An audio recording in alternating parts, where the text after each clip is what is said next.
All right, Muscle Talk on Serious and Silliness Bodybuilding. We got the legend Jason Ons, and I would call Fred Smalls a legend, but he's not done yet. In order to be called a legend, you gotta officially retire.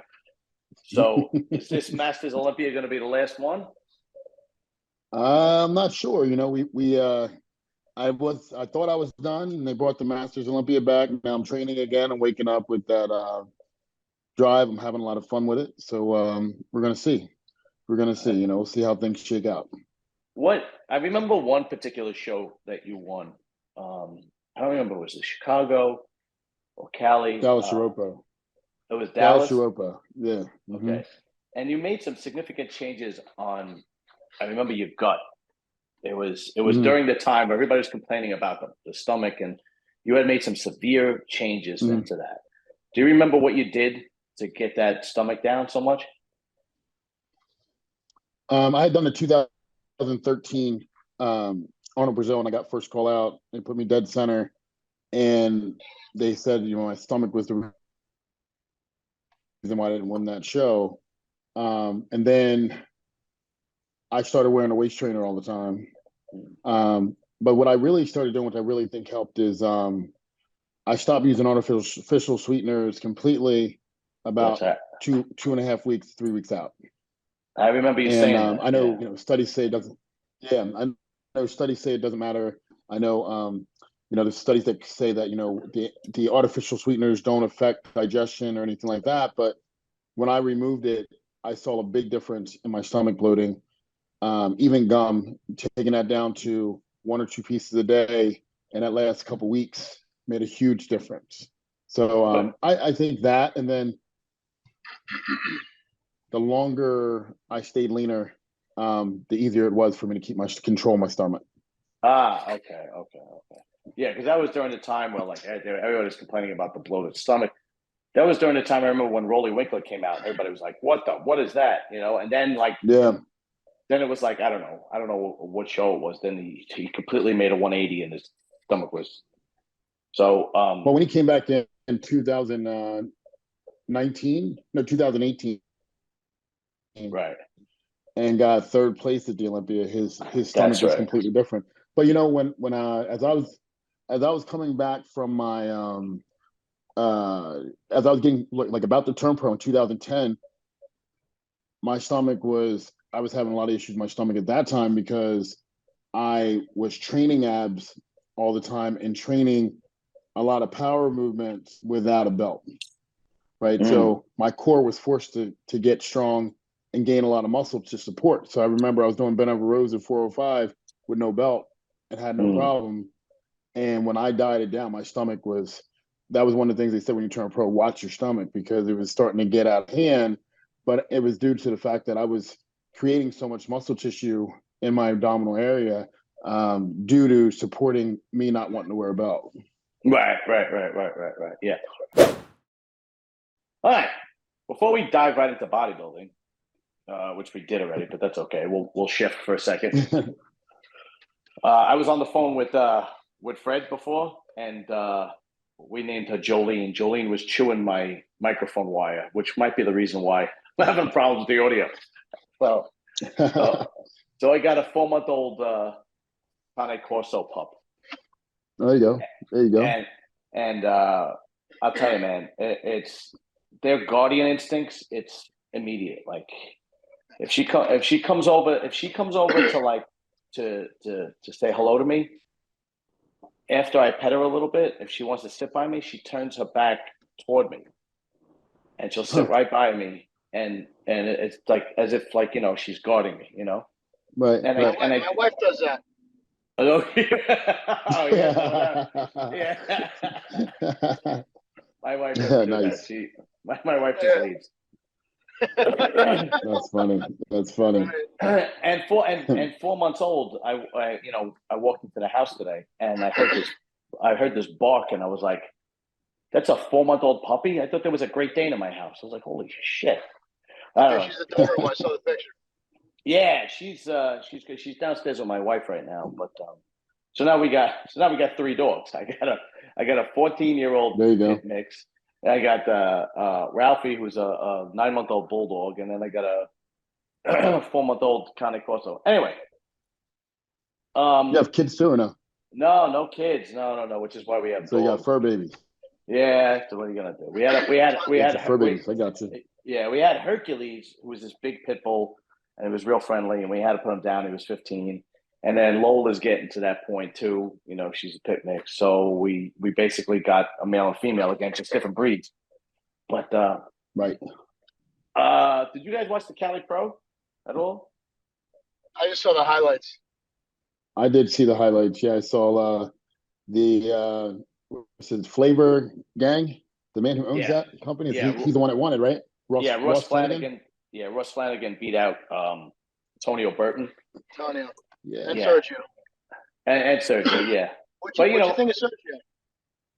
You know, I did a wrap up on my own on Saturday night, and I'll give Sergio a pass because the stress that he's been under, he looked good for whatever. He got in what the day before?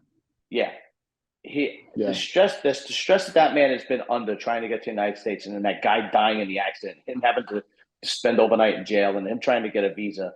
He looked damn good for going through all that stress. You know, it was really just a little bit for him to Okay, sorry, to maintain all that size, to maintain all that size and be able to still keep focused on wanting to diet. And, Yeah. I mean, it's hard enough there's a flip side to that. Maybe because he was training, he was able to stay sane through all that craziness, but to be able to stay locked into the diet and come as sharp as he did, it's a testament to his drive, right? And what he's trying to achieve.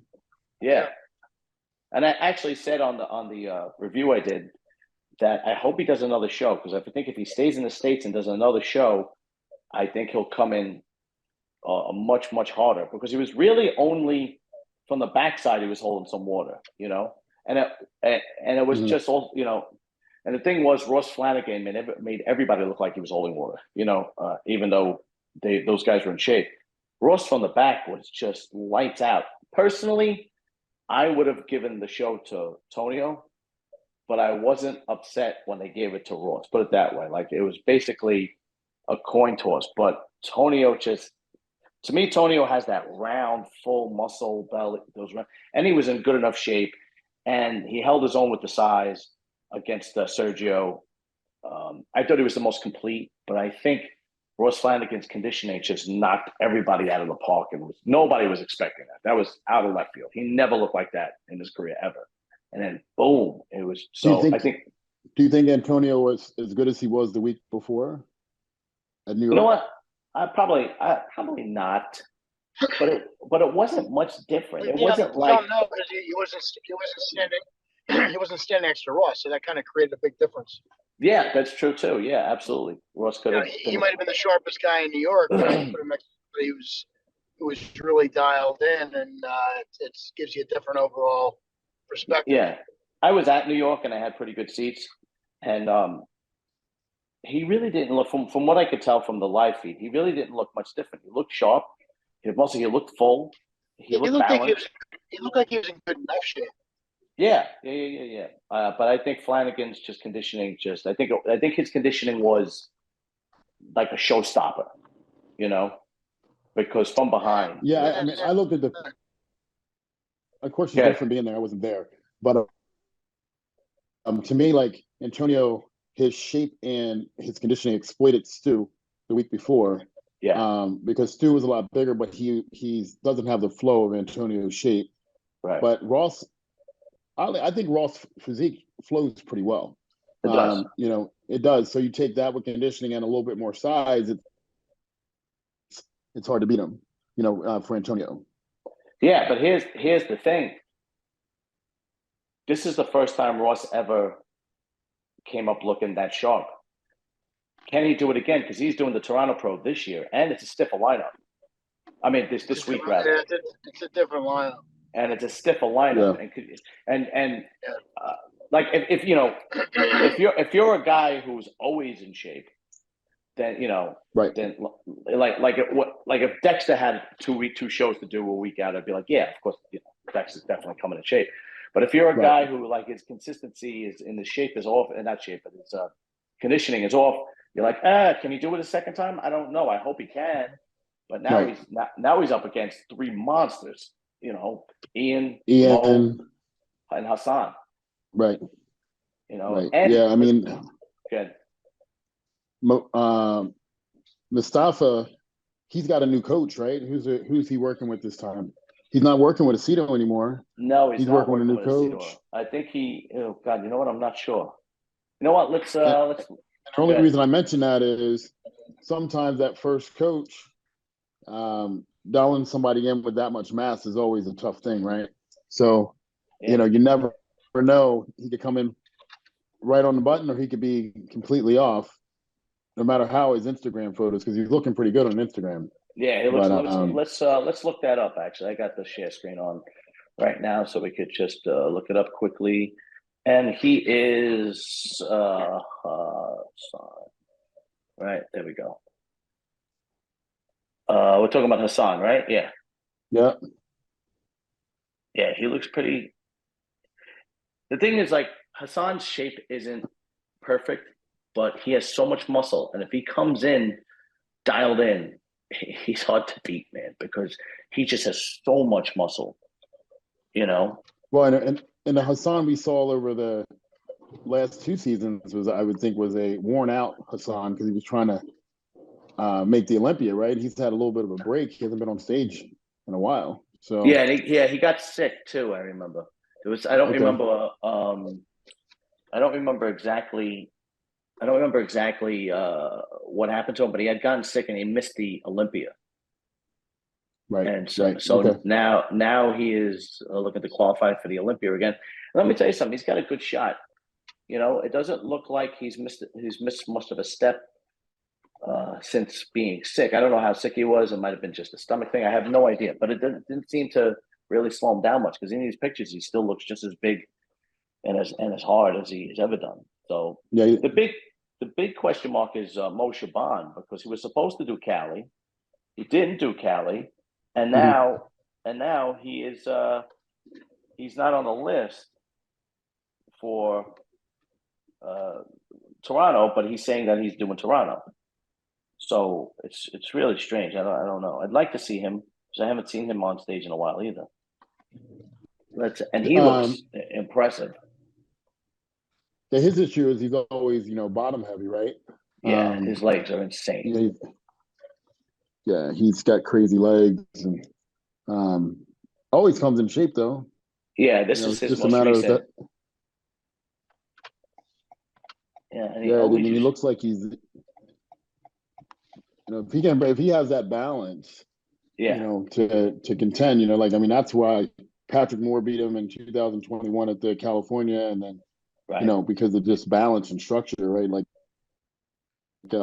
But he's always got freaky parts. Yeah, really he looks. freaky parts. Yeah. He's a massive. This Toronto pro is shaping up to be mass monster show. So I hope Flanagan can hold his own. I hope he comes in just as good. I really do, but I don't know. That's going to be. It's gonna be a tougher show for him. It's definitely going to be a tougher show for him. Now you got the big guns. What is Ian Valier's name? I don't know. I'm not. Oh, here it is. Is that him? Yeah, that's him. I'm not the biggest Ian Valier fan. I can't put my finger on it. Fred, maybe you can help me. Like, when I look at his legs here, I don't know. What am I can't explain it. It's just, he's big. He has good shape and balance, but there's something missing about his sweeps don't give you that wow factor. Okay. Right? He's got a very long tibulas compared. So it's like when you see his, he's got good calves, but when you see it all flow together, it's like it's like too long, right? And then his chest flattens out from the front. Yeah. So if he's on stage in the mid-level shows, he's still gonna look phenomenal. But when he's up there with the top guys whose physiques flow perfectly, his physique doesn't flow perfectly. Right. It's like you can see parts. And the one thing about someone like a the most winningest bodybuilder of all time, Dexter, or even even like when you looked at Jason Arns when he was coming up and why he could contend with the bigger guys is because you never looked at him and saw parts, you saw a physique. And Okay. that always is going to be a win in bodybuilding because if you can see parts, that means something's out of balance. That's right? a good point. Right. You know, like perfect example, Ronnie's legs were monstrous, but no one ever said Ronnie had the best quads because everything with Ronnie was monstrous. They just said he was the biggest. Right. You know what I'm saying? Right. Yeah. So, you know, and same with Jay. Like no one ever pointed out anything on Jay because his whole body just was huge. He Right. just everything was in balance. So I think when you look at some of the guys, you go, how come they look so great individually, but when they're up there next to these other athletes, you go, how are they not in the top 5? It's typically because you can pick out parts. That's a great way to explain What it. do you think, Jason? Yeah, what do you think? I mean, I agree that these smaller shows, it's like a tiering system. You know, you start to fan out some of the guys, and some of the guys step up, like the top guys that are placing, and they go to the next level, and then they get fared out with even a heftier, you know, entourage of better quality bodybuilders. And then when you finally get to that Olympia level, dude, and you see those top 6 guys, just like Fred said, dude, like some of them you don't realize until you put them next to these guys, but they're light years ahead of them. And there's things that you can change with your physique, and there's things you can't. And when you get these genetically gifted guys that are on and that have showed they know how to hit their conditioning show after show, they're tough to beat. But some of these guys doing Toronto, these are some of the guys that are they're trying to earn that right to get to that top tier to compete with the best guys in the world. And it's going to be an interesting show, much more interesting in New York, much more interesting than Cali. Tougher competition, and we'll see who the strong guys, which ones survive. Yeah, I'm always a fan of the freaks, mass monsters. So this is going to be exciting because you got a lot of, and there's young guys. Wait, dude, let me sign out. I'll get right back on my computer. Yeah, go ahead, no problem. Take your time. Be right back, guys. Fred, there's this guy named Joe Seaman, and he was at the New York Pro, and he took 4th, I believe. Here he is, and he was impressive. And in my opinion, Fred, and correct me if I'm wrong, if you think I'm wrong. The top guys in the top guys in the top 6, top 8 in the Olympia right now are amazing, but the talent coming up seems to be just as amazing. I feel like we're going to be headed for the next. Yeah, I mean, good. Yeah, I think you know, I think a lot to credit that with is classic, right? Because these guys that are coming up now have seen classic as well as open bodybuilding, and when you're brought up to the era, it makes you more conscious of the flow of your physique. You know, good point. Yeah, I never thought of it. Like so think about it. The last group that came in before classic with Big was like Ramy, my era, right? Like Ramy, Brandon, all these guys. But if you look at someone like, look at everybody else in the top 6, and you have Andrew Zach he's not in the top 6, but I think most people are projecting he's going to be top 6 next year. You have Hunter, you have, everyone has beautiful shape other than Nick, but Nick just has that crazy freak factor, almost like a modern day Jay Cutler or Marcus Rule. Yes. You know, like those guys were just so big you couldn't deny them. And I think, you know, this year at the Olympia, if Nick can play that card of that mass monster again, he's going to be, it's like, then the judges got to pick, like, what do we want? You know what I mean? Yeah. Like, what do we want? Yeah, the only problem is the only problem. Good, I'm sorry. Good. No, you're good. I was going to say, can you bring that picture of Joe Seaman back up? Because I was trying to bring him up on my Instagram, but I can't find him. Oh, yeah, no problem. But I wanted to see him again. Yeah, there you go. Because, I mean, that now I always say from that shot, he looks, you know, pretty complete. What does he look like from the back? Does he have a back shot on there? Yeah, let's see. Yeah, from the back, it was pretty good. he came in really, really dialed in. You know, he was really dialed in, and I was up at close. He deserved that fourth spot. Yeah. It was Tonio, Beef. Who was third? Oh, that big Czech guy was third, and he came in fourth. Right. Gotcha. Yeah. He was, you know, these pictures don't lie. He was dialed in. There's He's no definitely in question about it. condition. Yeah, I'm trying to see if there's a Yeah. decent. Well, this is before he got on stage back shot. What about that one down there? I just want to see his. Yeah. Let's see this one. So, you know, like where someone like Ian's going to exploit him. Yeah, like someone like Ian's going to exploit him, right? Because what's going to happen is he's going to look less 3D than Ian, right? He's going to look smaller. Yeah. Than Ian. Yeah. And his shape's not necessarily better than Ian. So exactly. that's going to be a hard mountain for him to climb. Yeah, you know? I agree. But I mean, no doubt he'll look really good up there because, you know, he could use one more adductor. His lower back's a little slight compared to his mid traps, but he definitely looks great. I mean, you know, everybody at that level, once you place top 5 at most pro shows, you're now nitpicking and say, okay, what do I need to get better? Right. So, right. Yeah. Agreed. I took top. I'm always what does it for me with Ian, and I've said this 1,000 times on my show, but he seems to, when he comes out, like you said, he doesn't have that wow factor, and I never put that together. It's because all his body parts are so in tune together, right? I never put that together. That means his balance and symmetry is great, but he never doesn't have that. Like when the Nick Walker comes out, or Samson Dowd comes out, or Andrew Jack, you're like, holy shit, right? You don't have that. And then for me, what happens is when I'm watching a show that he's in and he goes pose for pose, he squeaks by these guys when he starts hitting pose for pose for pose. The only weak pose he has is like his front double bicep. Every other pose, when he hits the pose, is outstanding. You know, his side tricep, which is probably his best pose, his waist disappears, right? And you see that Mack truck density in his shoulders and his triceps. When he does the his rear lat spread, his back opens up like a barn door. It's amazing, right? Obviously, he's most muscular because he has so much size.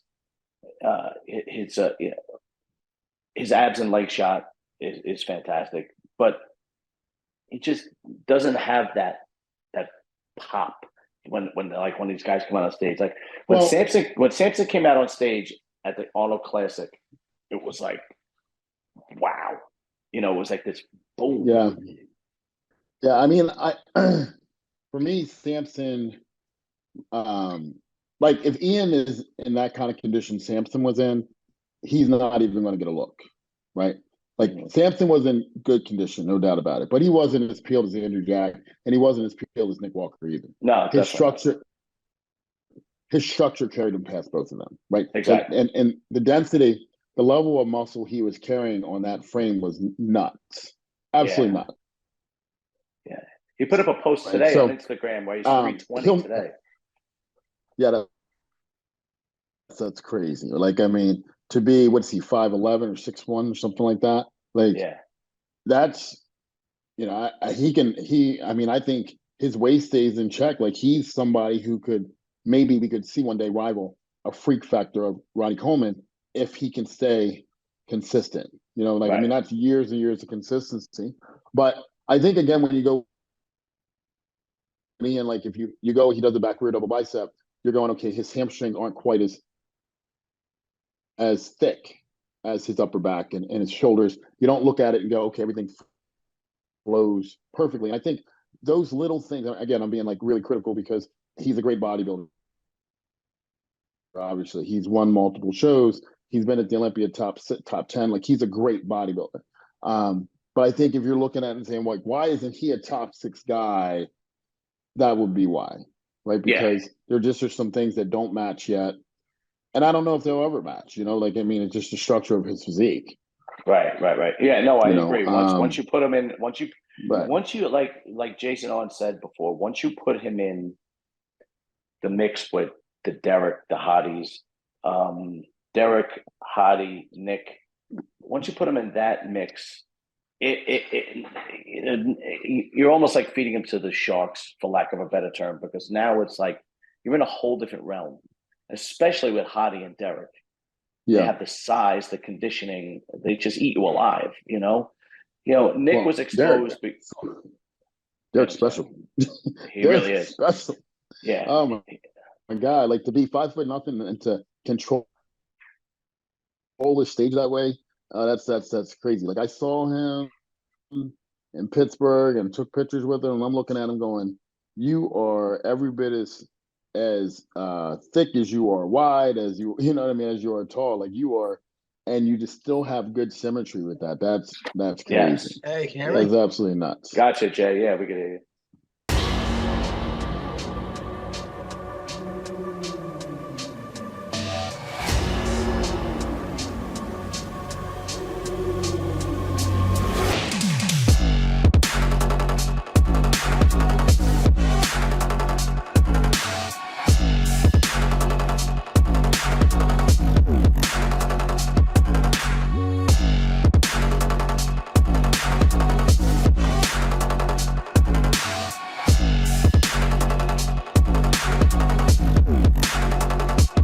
What are you doing? What I wanted in to the house?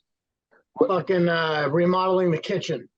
All right. nice. Yeah. Nice. Everything's in here. Yeah.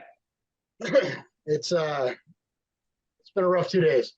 Yeah. No, my They're backyard is upside down. starting. Yeah. It never ends when you have a house. So here's my question.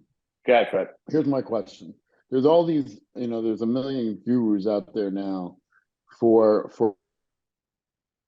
bodybuilding. How is Hani? How does he seem to be light years ahead of everybody else? What's You your guys question? feel that way? Like I feel like Hani Rambod is light years ahead.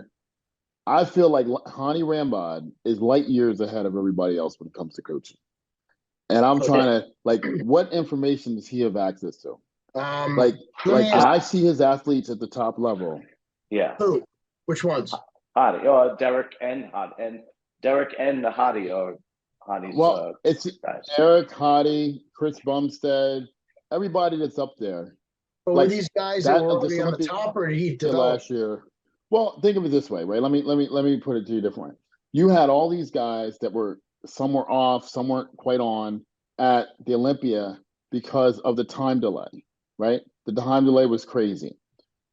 But if you look at his athletes, they were consistently the ones on point throughout. And if you look at the last 10 years, consistently, his people are always on point despite the challenges. Right? And even when they're off, they're not off by much. And I just want to say, I think he's the most, because no doubt about it, Chad Nichols is a great coach, right? He's done great things. However, it's either hit or miss sometimes with him. Like his people can be totally on, they can be totally off, right?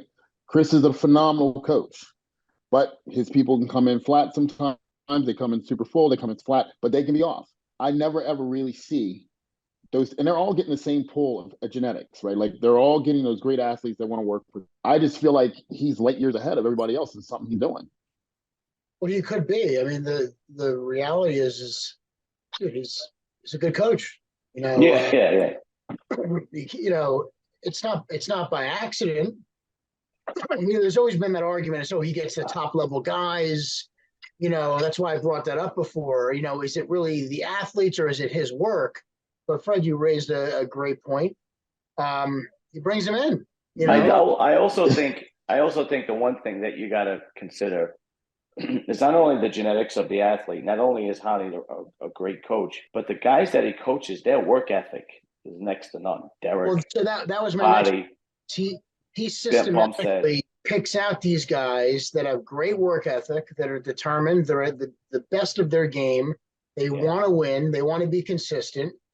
And there's other guys, hey, I'll go with a Chad Nichols or I'll go with Chris Aceto, and, maybe they could fix my problem, right? When the reality is maybe you're the problem. Right. And maybe it's not Chad Nichols that is the reason why somebody may be off. Maybe it's the person he's working with. I mean, nobody can answer that until you go through and analyze or do an audit of what their prep is like. is getting the top. I mean, I just say that, or they're more determined than the rest. well, I don't know. I mean, like I say that because I go all the way back to when I was at Nationals and I was talking to Mark Alvisi backstage, right? And, you know, okay, maybe Mark was just super motivated for that one show, but he was, you know, he came in looking crazy. And I seen him work with other coaches and he didn't look anywhere near that crazy. And then I see him work with someone like, what's the other guy's name? Shoot. He was around the same era. But either way, I've seen coaches come and go, and I've seen consistency, not consistency. And I asked you that because I've seen some of the work you've done, and it's, you know, you've gotten people shredded inside out, you know, peeled inside out, and you know, but to be that consistent all the time, sure, maybe he is handpicking who he wants. But I've seen some of the same people with other people, and they ain't look that good. You're right. You're right. You know, but again, there's look that good. So there's always the knowledge of a coach, right? And I'm sure a lot of the people that Hani's working with, a majority of them, their preps are probably very similar, right? There's a million ways to cross that finish line, and I'm sure he has a similar approach to everybody he puts in shape. He has his model, and he puts people into that model and makes it work for them. The difference is not everything's going to work 100% for the next guy. So you got to know what to do when you hit that bump in the road on how to pivot and alter and help your athlete get through that hurdle, get over that hurdle, you know, to take him to that finish line. And that he's good at. Yeah, you know, I never thought of that, Fred. That is a really good point. When you look at the consistency as far as the coach goes. Yeah, like perfect example was when Farah had Blessing at the New York Pro. It was like a different person. But then Farah had Blessing at the Olympia. Right. And it turned up like crap. So what was the difference? But you know, that's something that you really, and Milos too. I'm going to put Milos in that category. I think Milos is, I mean, I'd have to look at his athletes, but I'm a big fan of Milos. And I think Milos is similar to Hadi, takes a good bodybuilder and makes him great. I think Milos has been hit or miss too. What a bunch of I think Milos is definitely hit or miss. Yeah, he's okay. Good. And Fred, you worked with Milos is so aggressive. You worked with George for a while. Yeah, you did. Oh my God, I will put it. I love George as a person, and I'm very loyal. Very loyal. I have no doubt in my mind that I would have had a couple top 10 Olympia finishes had I worked with Chris Aceto the whole time. Yeah, Chris got me ready for. I don't want to shit on him, but yeah, he wasn't my favorite. I'm not shitting on it. I'm not shitting on George. When George is focused on you, he's excellent. You know, he revived Dexter's career. He put Branch on a different level than any other coach could do, but he had extreme focus on them. And when he was extremely focused on me, I mean, we did the Prague Pro, and I wasn't well known yet, and I was in a lineup with the top 6 was, you know, Kai, Dexter, Branch, William Bonac, Tony Freeman, what's his name? The French guy that's always inconsistent. Real bubbly guy. We talk about him all the time. Flex Wheel or whatever, but he was there. Lionel Becky. Yeah, right? we talk about him. And me. And I'm pushing, and that was the 2013. I'm pushing Branch for that third spot. Like it was me and Branch. We're only a couple points separated. And I looked phenomenal for that show. But then when I did and ultimately the reason why I left George is because the Arnold 2018, I went to the Arnold Spain in 2017. I'm called out in that 5th, 6th spot in that lineup. And that's only a 2-week period after Olympia. So I was right up there with Nathan Diasha, you know, me and Victor and all that. And I'm right there. So I'm going into 2018 Arnold thinking, I got a shot to win this because I'd beaten everybody on stage other than Dexter. And I was 100% focused on going in there. I definitely wasn't worried about Lionel Becky because I'd beaten him multiple times. So I was 242 and I was bigger than before, and I was coming in as tight as I'd ever been. And I had started working with George. I had started doing my own peak week, right? Because me and George were like doing something different every time. Anybody that knows coaching knows you don't need to do something every time once you find a formula that works. Maybe small adjustments, but not a completely different system, right? Like you got to have some system going into it. And I ended up saying, okay, I'm going to do my own peak weeks. And I started doing that in 2016. And I had success with that. I mean, it took second at the Arnold Asia, top 3 at the Vancouver. So I placed top 5 with that formula multiple times. And then we get to the Arnold, Ohio, and George says, "You've never been this big. Let me control the peak week." And I said, I look at my wife at the time and I'm like, I don't know, right? Because I'm nervous, right? Because we were hit or miss so many times. And so I let him have it. I wasn't full and I wasn't tight. I wasn't dry and I wasn't full. I was in the middle. That's no good. 18. But 2018, right? So then I go, now mind you, I had just seen Steve 2 weeks out from the show, and he's like, "You're on point. If you come in on point, I can see you in that first call out." And Steve Weinberger's not bullshit nobody, right? So I come to his room that morning, and he looks at me and he goes, "Oh, brother, you look great." Like, bro, I don't look great. I look like shit. Like, we can fix this though. Like, are we gonna pose? Are we gonna pull something? We're gonna go fat and protein, or we're gonna go dry carb? What are we gonna do? Brother, just do everything the same. You're gonna be fine by 2 o'clock. And we know when you're in that state of mind, you're not quite right because like you're like a robot. If you're really good, you're almost like a robot. You're following to the T what the plan is so you can get on stage and be your best. And of course, I'm looking at myself going, "This is not working. But I get backstage and he's hanging out with Dexter the whole time. And I'm saying to myself, okay, well, that makes sense. Until I find out, he didn't even train Dexter for that show. Don Long did. Right? So he didn't, and he's looking at me going, "Go ahead and kill it." I'm going, "Yeah, you don't give a shit." Like, you don't give a shit. Yeah. And it's true to form because my guy took top 5 at the Dallas Europa show in 212, and he woke up that morning, he was a little off. I dialed in a couple things and changed a few foods we were eating, and he turned in dry as a bone, and he looked great. So the point is, things can, if you're paying attention, I think sometimes George is a great coach, he just don't pay attention, or he doesn't care to pay attention sometimes. You know what I mean? So I just it was very frustrating, but yeah, very frustrating.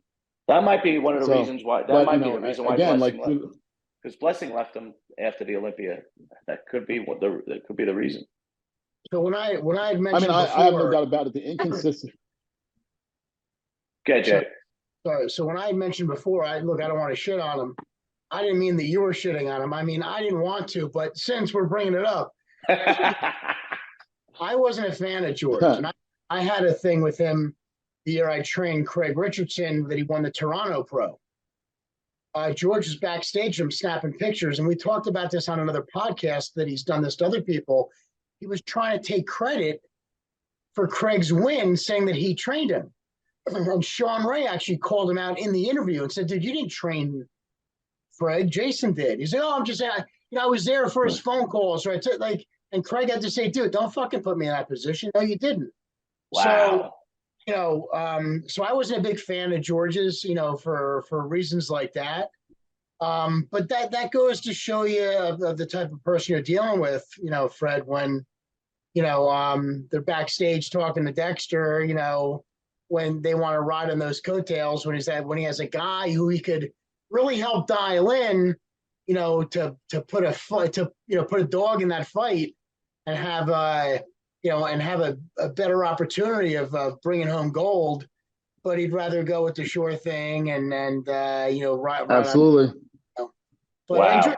We had spoke, George. I'm sorry, Fred. We had spoke when you were working with George years back about working together, you and I. And I know we never got you were always, and you said it before, I you were wanted loyal. to.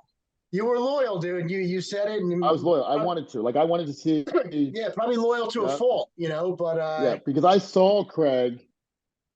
Yeah, I was, and like I know I would have been better because even with the inconsistencies, I had 15 top 5 placings, and I know, and like the other thing is, I think the appeal with for a long time was I loved how full and big I was with him, but that last final piece to dry me out to bring me in was always the missing piece.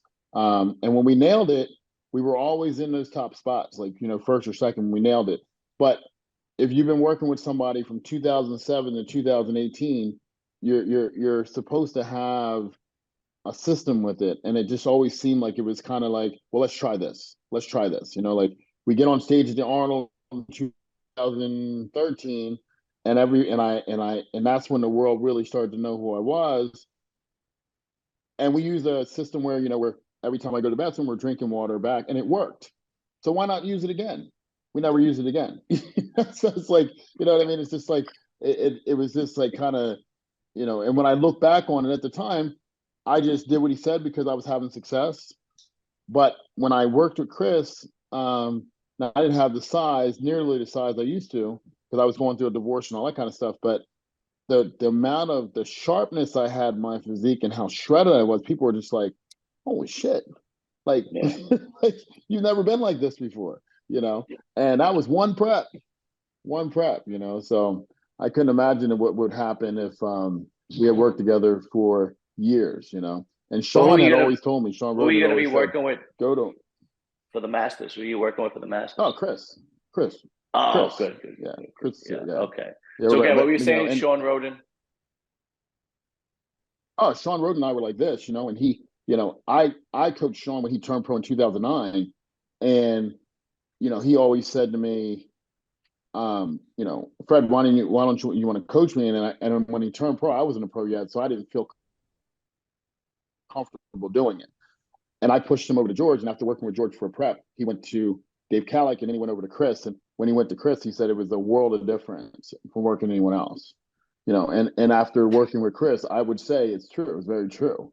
Like, you don't need your coach to come in the room and tell you in the morning, you look good, but man, you should see fucking Lionel. He looks fucking crazy. Like, what? Wow, really? Like, what? Like, like, really? I don't need to hear that right now. I don't give a shit about Lionel. I've already beaten him. I want Yeah, see, that's a scumbag. That's an out and out scumbag. It's really unfortunate. The only person I ever heard speak about him was Oscar Arden, and I had spoke to him. I went to his house when I was thought I was going to compete and do a national level show, but I never did. And I told Jay this. He was still very hurt over the fact that Kai left him for George, but Kai never, according to him, Kai never actually told him he was leaving. He just kind of ghosted him. And well, I don't like. I know Oscar, and I will say, Kai again. George looked out for Kai in a lot of fronts. Remember, like, Kai was going into a realm where he was making major business moves and all that kind of stuff. So from that standpoint, George was looking out for him. From that standpoint. And again, when we were in, like, trust me, like, when we were in Prague in 2013, 6 of the top 5 guys were George's guys. Like, we were all up there and we were beating everybody. So, yeah. I'm not going to say he's not a good coach. What I'm going to say is he does run with the front runner, right? He is going to gravitate to the guy who's going to have the best shot to win. Right. And sometimes he's not, paying attention. So whether that's on purpose or because he just kind of loses sight with everything he has going on. I mean, the man was training The Rock. He was training the Buffalo Bills. Right. Like, like he could just be he could just have way too much going on. That could be it. Like, I mean, he's very smart. I'm not going to say that about him. He's very smart. Again, I'm just saying some of the things that I think I would have had an even more successful career had I been with someone who was just able to focus on me, in those moments. I don't, I get that sometimes your plate is full, but when you're paying the man, and I'm sure he was not cheap. I'm sure he cost a pretty penny. You don't want to hear, well, I'm training The Rock and I'm training the Buffalo Bills, and I'm too busy with Kai. Well, fuck you, man. I'm paying you a nice amount of money for you to bring me in the best possible way, and now you're telling me that oh, you're too busy. Get the fuck out of here. Nah, I'm sorry, man. After that conversation, I mean, I lost all respect for him. Now, it's unfortunate, but it happens there. This industry is like full of shitheads. It's unbelievable. I mean, I think I don't think this industry is any different than the other industry. You have good ones, but I think anytime you have a plethora of personalities in the industry, you're going to have those that with great integrity. You're going to have guys that kind of with questionable character, and I think and especially nowadays, because you really don't have to have that much credibility to be a coach, right? Like you really don't. Like, I mean, at the we highest talk about level, this all the time, but there's a new coach popping up every day. Yeah, you ain't kidding. A coach popping up all the time. Like I'm sitting there at the New York Pro with my athlete, and she placed top 5, which I thought she should have been 3rd. But then the next week I'm at the local show down the street, and you're seeing everybody and their mother with a different coach backstage. Yeah. Damn, bro, you don't even know. And most people don't look even as good as we did in the coaching ourselves back in the day. So it's nuts, man. It's but what that means is there's a lot of growth in our industry. That's true. Right? So that's a good thing. So you are one of the top choices to win this Masters Olympia. There's you, there's Max Charles, there is who was the guy we had on, Jay? Kamal. A few weeks back. Kamal. But who was the guy I'm thinking of, Jay? We had him on a few weeks ago. What's his name? Jesus Christ, I can't remember his name. Big dude, back is amazing. What was his name? We had him on a couple of weeks ago. Samson? No. Samson. I can't believe I can't remember this guy's name. I'm looking it up now. Shit. What was his name? Phil Clahar. Phil, that's right. Phil just did well in the open show recently, right? Yeah. Did he? Yeah. I didn't see him in an open show recently. Not this year, anyway. Last year. Yeah. Yeah, he's still holding his own against the young guys, which is really impressive. Yeah. A lot of people thought he should have won against Ian. What was Texas or Tampa or whatever it was. But his back shots are amazing. It's his weaknesses, his front shots a little bit. But man, you got a really good shot of winning this, because I mean, look, I saw Max Charles at the New York Pro, and I mean, look, I'll say it, man. From the back, there was nothing going on. There was nothing happening from the back. And he knew it too, because when he did his posing routine by himself, he never turned around. So he knew he had nothing going on from the back. Phil Clahar from the back is lights out. Like, it's lights out from the back. Yeah. But his front, it seems to be the problem that's not as balanced. And what's his name? His legs are starting to lose a little bit of size. Kamal. That's what it looked like. That's what I'm excited. My legs are coming back, are really good. They don't really look like I've lost much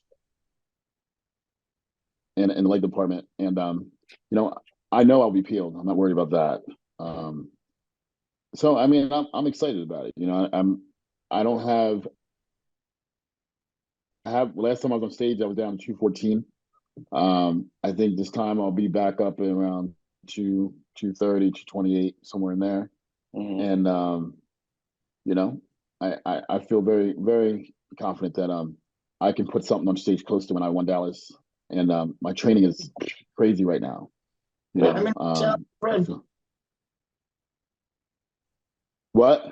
How many weeks out are you? What did you say? How many weeks out? 12 and a half. 12 and a half. So you got plenty of time, man. We compete on a Sunday. And those are the big names. So you got a really good shot. You know, you got a really good shot of winning it. Those are the big names. And the I don't know anybody else. We look. What's his name was doing it, right? Derek Farnsworth is doing it, right? The guy from Australia. Yes, the guy from Australia, but I don't know if he's going to be the way he was back in the day. I mean, he had brain surgery, right? Yeah. Yeah. I mean, I beat him before too. I mean, there's nobody on the list I've beaten. It's just a matter of, can I bring me? You know, that's it. Mm-hmm. If I can bring me, I'm very confident against everybody. And you know, I think you know, I feel I'm confident. I just got to make sure that I stay locked in. I mean, you know, I was talking to Johnny Jackson before the list came out, and I was, you know, we were talking about whether we're going to do it or not, because you have a whole different lifestyle. You know, like, you know, I got my first reality check this past weekend with Memorial Day, right? Like for the last 2 years, Memorial Day, we do Memorial Day stuff. Right. Barbecuing. Yeah. You know, get up and you know, and I got up that morning. I'm like, shit, I got this cardio in. I got to go train, and then everybody can come over. And I still had the family. I got a granddaughter now. You know, everybody came over, and I sat there with my chicken and salad and watched everybody else have a good time. And you know, everyone else was like, what, you know, they were staying late, they're playing games. I'm like, I gotta go do this cardio. So I, you know, go over to the living room, start knocking out my cardio, and you know, so it's but it's exciting, man. I like new challenges. I like, you know, and it's good. You know, one of the other reasons, you know, I have my big sports brand for my supplements, and so you know, it's a good way for me to promote that too. So, what is your supplement line? It's Big Sports. We have nighttime fat burner. You know, Believe, Inspire, Grow is what the big stands for. And very cool, man. we do a nighttime fat burner, a daytime fat burner. We have a BCAA mix, you know, and those are our core products right now. We also have what's called Pain Venom, which is an essential oil item that, you know, brings down inflammation, great for joint pain, great for headaches, things of that nature. So you guys have a website? Yeah, it's realbig.com. Realbig.com. All right, I'll make sure it's in the description area, along with I Prevail subs. Of course, Jason's doing a thing, man. Always, you know. And so the first time I saw you in person was the show that I did. I don't think it was your show, Jay. I think it was the Tri-State. Oh, maybe it was your show. Yeah, I had Fred probably. How many times, Fred? 4 times. I loved it. Was he even sung happy birthday to my son up there. Yeah, do we had a good time? Yeah, he even sung happy birthday. Yeah, Fred was my guest poser for 4 years at least, right? Yeah. So I remember going backstage, and I don't know who it was, but the girl was putting, you know, the oil on you with a roller. And I remember telling my wife, and I remember telling my wife, there's a guy backstage so big that they have to use a goddamn paint roller to put his oil on. That's funny. Yeah. And then, and what was more impressive was your posing.